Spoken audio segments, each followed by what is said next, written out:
घरको चार कुरा कसैलाई पनि नभन्नु रे, कसैलाई पनि नभन्नु रे। यदि तपाईँहरूले घरको यो चार कुरा कसैलाई भनिदिनु भयो भनेदेखि तपाईँको घर बर्बाद, तपाईँको बर्बादी हुन सक्छ।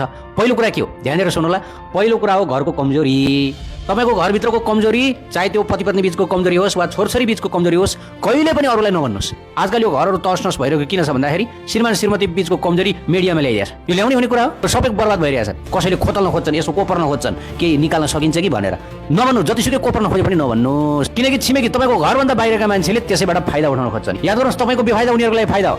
अनि अर्को दोस्रो भनेको घरको कमाई एवं खर्च कहिले पनि बाहिर नभन्नुहोस्। कति कमाउँछस्, कति छ कमाई भनेर सोद्धाखेरि अब पुग्ने छ, भगवान्ले दिनु भएको छँदैछ, बाँचिया छ भनेर भनिदिने हो। जति कमाई भए पनि नभन्नुहोस्, खर्च पनि नभन्नुहोस्। किन रे भन्दाखेरि किनकि छिमेकी चिन्जानहरूमा त धेरै जसो तपाईँको उन्नति देखेर खुसी नहुने हुन्छन्। धेरै जसो, अधिकांश, लगभग यो तपाईँ 79% राख्नुहोस्। 79% त किनकि त्यही भौतिक शरीर हुन्छ, त्यही भौतिक चेतना हुन्छ। त्यस कारणले गर्दाखेरि त त्यो दुर्गन्ध त आइहाल्छ। तपाईँको उन्नति प्रगति देखेर खुसी नहुने स्वभावका हुन्छन्।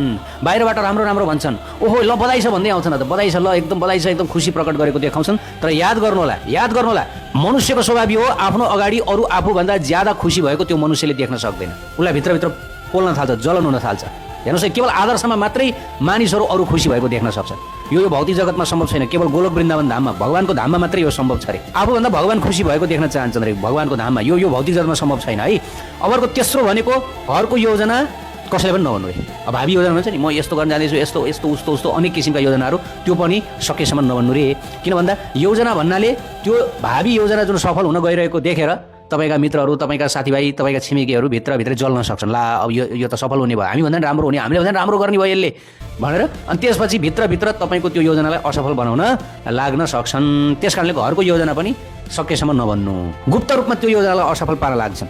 अनि घरभित्रको मतभेद पनि कसैलाई नभन्नु, किनभने छिमेकीले त्यो मतभेदलाई, सान्तिना मतभेदलाई पनि पहाड बनाइदिन्छन्। एकदम सत्य कुरा। यी चारवटा कुरा तपाईँले घरभन्दा बाहिर नभन्नुहोस्। यदि यी चारवटा कुरा कसैलाई भन्नु नै छ, तपाईँलाई भित्र मनबाट भन्ने इच्छा भयो भने तपाईँ निरपेक्ष साधु सन्तलाई भन्नु, साधु भक्त। किनभने साधु भक्तको मनमा कसैप्रति राग, द्वेष, ईर्ष्या, कसैप्रति लालसा केही पनि हुँदैन। र अरू व्यक्तिहरूमा तपाईँसँग केही लालसा हुन्छ कि तपाईँसँग केही स्वार्थ हुन्छ। त साधु भक्तहरूसँग केही स्वार्थ, तपाईँसँग के स्वार्थ हुन्छ? साधु भक्तहरू एकदम निस्वार्थ, निरपेक्ष, तपाईँसँग केही पनि चाहना नराख्ने यस्ता कोही निरपेक्ष साधु सन्तलाई गएर भनिदिनुहोस्, भयो।